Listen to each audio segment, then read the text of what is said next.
My name's Evan. I'm 27, and if you asked my buddies, they'd say I'm the dependable one. The guy who settles bills promptly, never forgets a birthday, and inevitably ends up chauffeuring everyone home after a night out. I'm not boasting, it's just how I'm wired. But my family? They've always viewed my reliability as something to exploit rather than admire. My younger brother, Liam, who's 23, is my polar opposite. He's charismatic, impulsive, and has this knack for dodging the fallout of his chaos. It's like he's cloaked in some invisible armor that redirects consequences to whoever's nearest, usually me. Growing up, our parents seemed blind to his antics. I'd bring home an A-, and they'd say, "Evan, you can do better." Meanwhile, Liam would scrape by with a C in the same subject, and Mom would glow like he'd just aced a national competition. I told myself they were just trying not to crush his spirit, but as we got older, the pattern only deepened. When Liam forgot to pay his car insurance and racked up fees, I was the one bailing him out. When he borrowed cash and never repaid it, Mom would flash that apologetic smile and say, "He's still figuring things out, sweetie. You've always been so steady." Translation: suck it up and be the mature one, again. Last weekend, though, everything started to unravel. I just dragged myself home after a grueling week at work, 12-hour shifts, 3 project deadlines, and barely any shut-eye. I tossed my wallet and keys on the kitchen counter, grabbed a glass of water, and collapsed in my room for a quick nap. Leaving my credit card out didn't even cross my mind as a risk. It was just us in the house, and I'd done it countless times before. When I woke up, my wallet looked oddly slim. My gut twisted as I checked it. My card was missing. At first, I thought I'd misplaced it. Maybe left it in my car or a jacket. But then I heard music blaring from Liam's room, paired with laughter that sounded like he'd just struck gold. I knocked on his door, and he opened it with a cocky grin. "What's up, big bro?" he said, all casual, like nothing was amiss. I cut to the chase and asked if he'd seen my card. He didn't even bother lying. "Oh, yeah," he said, leaning against the doorframe. "I borrowed it. Just grabbed a couple things, no big deal." Anger crept up my spine, but I kept my cool. "What do you mean, a couple things?" I pressed.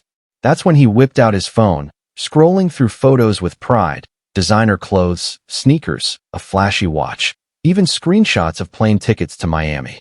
"Gotta live a little, you know," he said, like he was spouting some Instagram quote. I stared, dumbfounded. "You maxed out my card?" I asked, my voice sharper than I meant it to be. He shrugged, unfazed. "Chill, it's not a crisis. You've got a good job, you'll clear it in no time." Then he chuckled, like it was all a big joke. I didn't laugh. I stood there, frozen, a mix of fury, betrayal, and something heavier, exhaustion. This wasn't just about a credit card. It was years of being the one to fix every mess, finally hitting a breaking point. Just as I was about to say something I'd bottled up for years, the front door slammed. Dad's voice thundered through the house, angrier than I'd ever heard. "Who took my $20,000? He roared. Liam's face went pale, and that's when things started to spiral. Dad's voice shook the walls. He wasn't just asking, he was demanding answers, each word hitting like a sledgehammer. Liam and I stood there, momentarily speechless. Then Mom appeared from the living room, her face tight with worry. "What's happening?" she asked, twisting her hands like she always does when Dad's temper flares. Dad stormed into the hall, his face flushed, eyes darting between us. "I checked my safe this morning," he growled. 20 grand, cash, gone. Someone in this house took it. My heart started pounding. $20,000. That wasn't spare change. That was life-altering money. I opened my mouth to respond. But Liam jumped in first. "It wasn't me," he blurted. "Too fast, too defensive. I didn't even know you kept that kind of cash around." Dad's eyes narrowed. "Then why do you look like you just walked out of a fashion show?" I glanced at Liam, still decked out in his new jacket, tags barely clipped off, looking every bit like someone fresh from a spending spree. Liam's face twisted as he scrambled for an excuse. "I've been saving up," he stammered. "Months of it." I nearly snorted. Liam saving money? He couldn't hold on to $10 without blowing it on pizza, let alone fund a shopping binge and a vacation. But I held my tongue, knowing how this would play out. Dad's anger was fierce, but Mom's quiet protectiveness was worse, and she was already inching closer to Liam, like a human shield. "Let's all take a breath," Mom said softly, placing a hand on Dad's arm. You know how forgetful you can be, honey. Maybe you misplaced it. That set Dad off. Misplaced 20 grand? Are you serious, Claire? His voice boomed, and Mom flinched. I counted it yesterday. It was there. Now it's gone. His eyes landed on me. Evan, where were you today? My stomach lurched. At work, I said evenly. All day. You can check my timesheets. Dad stared at me, weighing my words. Then Liam shifted, just slightly, and Dad's attention snapped to him like a magnet. What about you? He demanded. And here came the favoritism, right on cue. Instead of answering, Liam gave Mom that wide-eyed, innocent look he'd mastered as a kid, the one that always got him off the hook. Mom stepped in, predictably. He said he's been saving, she said. We should trust him. I couldn't hold back anymore. Saving? Really? I said, my voice dripping with disbelief. You know he used my credit card today, right? Maxed it out. Clothes, shoes, a trip. I saw the proof on his phone. Mom turned to me, like I'd just spilled a family secret. Evan, she said sharply, don't blow this out of proportion. I'm sure he meant to pay you back. My jaw clenched. He didn't ask. He just took it. And now Dad's money is gone, and you're acting like it's a coincidence. Liam's face twisted into mock offense. Wow, way to stab me in the back, he said, feigning hurt. I thought we were brothers. Brothers don't steal. Enough, Dad bellowed, cutting us off. This isn't about your card, Evan. This is about my money. And I'm not letting this turn into a sideshow. That's when I saw how this would go. Dad was furious, but he wasn't after the truth. He wanted someone to pin this on, fast, to restore his sense of control. And with Mom shielding Liam, I had a sinking feeling I knew who'd take the fall. Sure enough, 10 minutes later, Mom was gently suggesting, maybe Evan took it by mistake, thinking it was his. I stared at her, incredulous. Why would I take cash from Dad's safe? I don't even know the combination. You've been under stress, Mom said, like she was reasoning with a toddler. Work's been tough. Maybe you were worried about money. I almost laughed, not because it was funny, but because it was absurd. I have a good job. I don't need to steal anything. But Liam stood there, silent, letting me take the heat. Dinner that night was suffocating. Dad sat in stony silence. Mom tried to fill the awkwardness with small talk, and Liam acted like nothing had happened. He even bragged about his Miami trip, raving about the clubs he'd hit and the hotel he'd booked. Must be nice, I muttered, and Liam smirked. It is, he said, just loud enough for me. After dinner, Dad pulled me aside. Look, he said, his tone softer but still firm.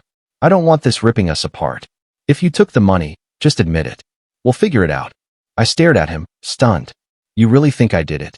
He hesitated, then sighed. I don't know what to think, but someone did. That was it. No matter what I said, no matter the evidence about Liam and my card, the suspicion clung to me. That night, I went to bed feely. Something break inside me. It wasn't just anger, it was resolve. If they were going to paint me as the bad guy no matter what, maybe it was time to stop being the hero. The next morning, I overheard Liam on the phone, laughing with a friend, boasting about how he'd pulled it all off without getting caught. That's when a dangerous, thrilling idea took root. But before I could flesh it out, Dad knocked on my door, his face grim. Pack your stuff, he said. If we don't sort this out by tonight, you're out. I froze. You're serious? Dead serious, he replied. I won't have a thief in my house. That was the moment I realized how far this would go, and how hard I'd have to push back. The next 24 hours were agonizing. Every moment felt like tiptoeing through a minefield. Dad barely spoke unless it was to grill me again, and Mom avoided me, whispering to Liam like I was some outsider. The verdict was clear. I was guilty until proven otherwise. That evening, I came home to find my bedroom door ajar, something I never do. My heart sank as I stepped inside. My room was a wreck. Drawers yanked open, closet rummaged through, bed flipped. My laptop was on, which was strange since I always shut it down. At first, I thought Dad had searched for the money, but then I noticed something chilling. My work backpack was unzipped, sitting in the middle of the floor. I checked it. My badge, notebook, and headphones were there, but my emergency cash envelope, hidden deep inside, was gone. It wasn't much, maybe $1,000, but it was my safety net, scraped together from side gigs and overtime. Now it was missing. I stormed to the living room, where Liam was lounging, scrolling on his phone. Where's my money? I demanded, my voice trembling. He looked up, lazy. What money? The envelope in my backpack, I snapped. It's gone, Liam. Where is it? He smirked. Oh, that. Yeah, I took it. Needed some extra for my trip.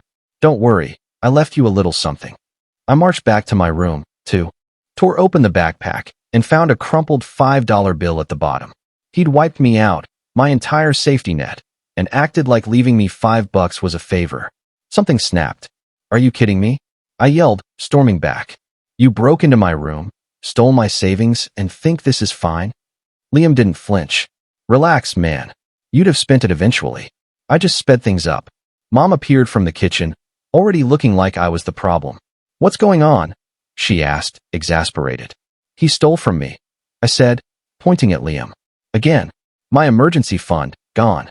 Mom glanced at Liam, who flashed his innocent look, then back at me. Evan, no need to shout. If he took it, I'm sure he had a reason. A reason? My pulse pounded. He's going to Miami to party, Mom. That's not a reason. That's theft. Don't be so dramatic, she said, like I was overreacting. You won't miss it. You earn plenty.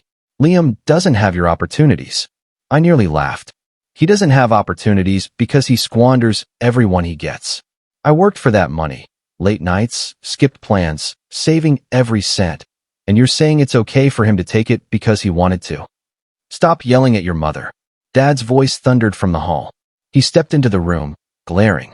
I'm done with this. If you can't live here without fighting, one of you's out. I stared, stunned. You're threatening to kick me out? After he's the one stealing. Enough, Dad snapped. You've been trouble since this money disappeared. Calm down, or you're gone tonight. Liam sat there, smirking, and that's when every shred of trust one had in my family shattered. It wasn't just the money or the card. It was years of being the scapegoat, expected to swallow everyone's mistakes and stay quiet. I didn't sleep that night. I lay awake, mind racing, replaying Liam's smug grin, Mom's dismissive tone, Dad's readiness to toss me out. By morning, my anger had cooled into something sharper, colder. I got up, showered, and dressed for work like nothing was wrong. I even said good morning to Mom as I passed her in the kitchen. But inside, I was done. Done playing nice, done covering for Liam, done letting my family treat me like the villain for something I didn't do. I didn't know how yet, but I was going to make sure this stopped. Then the bank called, and things got worse. The card charges had gone over the limit, racking up late fees because Liam had tried using it again, and it bounced. When I confronted him that night, he laughed like it was hilarious. Should have had a higher limit, bro, he said, still chuckling. I stared, every muscle tense. You think this is funny? I asked quietly. He leaned back, grinning. Yeah, kinda. What are you gonna do? Call the cops? Tell Dad. I smiled, a small, icy smile that wiped his grin away. Oh, I said, voice calm. You have no idea what I'm going to do. The next few days felt like living under surveillance. Conversations stopped when I entered a room. Mom gave me pitying looks, like she was begging me to confess to something I didn't do. Dad barely spoke except to repeat, if the money doesn't show up, you're out. Liam, meanwhile, acted like life was normal, laughing with Mom, planning his trip, even inviting friends over to flaunt his new gear. Their laughter drifting up the stairs while I sat alone in my room burned. It wasn't just anger, it was humiliation. I'd become the family outcast, branded a thief, with no way to prove otherwise. On the third night, Dad knocked on my door. I braced myself, hoping he'd come around. Instead, he handed me an envelope. This'll cover first and last month's rent somewhere, he said stiffly. It's time you found your own place. Stared at the envelope, then at him. So that's it. You're kicking me out over money I didn't take. His jaw tightened. This has gone on too long, Evan. I need peace, and until you admit what you did, we won't have it. I wanted to scream, to demand he see the truth, but I just nod. If they wanted me gone, fine. I'd leave, but not before making sure they understood what they'd done. The next morning, I packed quietly. No slamming doors, no theatrics. I folded my clothes, packed my laptop, and tucked Dad's envelope into my backpack. Mom appeared as I zipped the last suitcase. You don't have to be so cold, she said, like I was the unreasonable one. I met her eyes. You believed him over me without hesitation, I said quietly. I've always been the one you could rely on, and this is how you repay me. Her face flickered. Guilt. Maybe, but she said nothing. I carried my bags to the car. Liam was on the porch, sipping coffee, smirking. "Safe travels," he called. I didn't respond. I drove off, gripping the wheel until my knuckles whitened. That night, I crashed at a friend's place. He didn't pry, just gave me a blanket and the couch. Lying in the dark, the weight of it all hit me. Cast out, branded a thief, betrayed by my own family. The next morning, I checked my bank account. The damage was worse than I thought. Maxed card, mounting fees, a balance that'd take months to clear.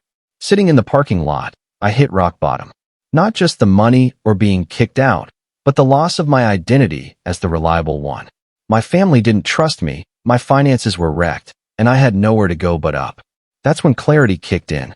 I stopped dwelling on the unfairness and started planning what came next. I pulled out my phone and made a list, not of revenge, but of everything Liam had taken.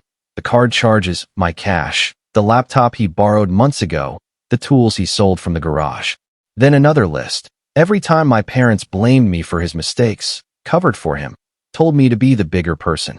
It wasn't just about money. It was a lifetime of being sidelined and gaslit. Looking at those lists, something hardened in me. I wasn't walking away. I was going to end this pattern. Over the next week, I kept a low profile. I stayed at my friend's, picked up extra shifts, and started planning. Every night, I dug through old emails, bank statements, receipts, building a timeline of Liam's spending, not just what he took from me, but his whole reckless pattern. Every overdraft, every shady purchase, every time Dad bailed him out. Piece by piece, I crafted a case too clear to dismiss. The more I found, the calmer I felt, not angry, but focused. One evening, my friend glanced at my laptop. "You're building a case," he said quietly. I looked up and smiled for the first time in days. "No," I said softly. "I'm building the truth." Then Dad called, his voice cold. "We need to meet. The money's still missing, and I have questions." I agreed to meet that weekend, not at the house, but at a diner near his work. Hanging up, my heart raced. This was it. Things would either get worse or finally shift. I closed my laptop, packed my evidence, and stared at my reflection in the window. For the first time in weeks, I felt ready. Saturday morning came fast. I barely ate, just coffee and toast, and drove to the diner with my evidence folder on the passenger seat. It felt heavier than it should, like it held all the years I'd spent fixing my family's messes. Dad was already there, in a booth at the back, arms crossed, face unreadable. I sat across from him and set the folder down. "Before you say anything," I started, voice steady, "I didn't take your money. Never did." He stared but didn't interrupt. I opened the folder, laying out printouts, bank statements showing the card charges when I was at work, screenshots of Liam's social media flaunting his spree, photos of his new stuff at the house. At first, Dad's expression didn't change. But as I kept going, dates, charges, the ATM withdrawal matching my missing cash, I saw his anger fade, replaced by realization. "Evan," he started, but I raised a hand. "There's more," I said, flipping to the second half. This wasn't just about me. I showed the times Liam borrowed from them, wrecked the car and blah. Blamed someone else, skipped payments Dad covered, even pawned Dad's guitar for concert tickets. When I finished, silence hung heavy. The diner's clatter felt far away. Finally, Dad sighed, leaning back. "I should have seen this," he said quietly. "I wanted to believe." He trailed off, rubbing his face. "I'm sorry, Evan. I should have trusted you." The words hit hard. I'd waited for them, but they didn't feel like enough. "Sorry doesn't fix my debt," I said quietly. "Or the fact you threw me out without evidence." "I know," Dad said, looking older than ever. "I can't undo it, but I'll make it right." I nodded, but didn't commit. I left the diner not angry, but not satisfied. It wasn't just about Dad anymore. The truth was out, but Liam was still at home, still laughing, still untouchable. That's when I decided I wouldn't just clear my name. I'd change everything. Over the next few weeks, I dove into work. I took overtime, led projects, even got a raise after pitching a cost-saving idea. My bank account started recovering. I moved out of my friend's place into a small apartment downtown. Simple, but mine. No one could invade my space or accuse me of anything. I set it up my way, clean, organized, quiet. I reconnected with friends and colleagues, rebuilding the life I'd neglected while cleaning up family messes. I realized how much I'd missed, nights out, trips, opportunities, because I was too busy being the responsible one. As my confidence grew, so did my purpose. I kept adding to my evidence folder, not just against Liam, but every payment I made toward his debt, every fee I covered. I wasn't just planning a confrontation. I was building an undeniable case. Then Mom called, nervous. Your father told me what you showed him, she said. We didn't realize how bad it was with Liam. We thought protecting him was helping, but we were enabling him. I stayed silent, letting her words linger. Come to the house, she said. We need to talk as a family. I agreed, but I didn't go as the apologetic son. I went as someone with his life together, evidence ready, and no intention of being silenced. When I walked in, Liam was on the couch, smug until he saw me. His smirk flickered, and I knew he sensed the shift. Dad and Mom sat at the dining table, uneasy. Sit, Dad said. I did calmly. Then, for the first time, I laid it all out fearlessly. Not just the money or the card, but years of being blamed, cleaning up Liam's messes, being told to rise above while my needs were ignored. Mom's eyes teared up, but I didn't stop. This wasn't about guilt tripping them. It was about making them see. When I finished, silence fell. Dad turned to Liam. Anything to say? And then Liam did something that floored me. He laughed. Wow, he said, leaning back. You really kept track, huh? What are you, a detective? Think this'll make them love you more? Sorry, bro, I'm still the favorite. Always will be. I stared, then smiled.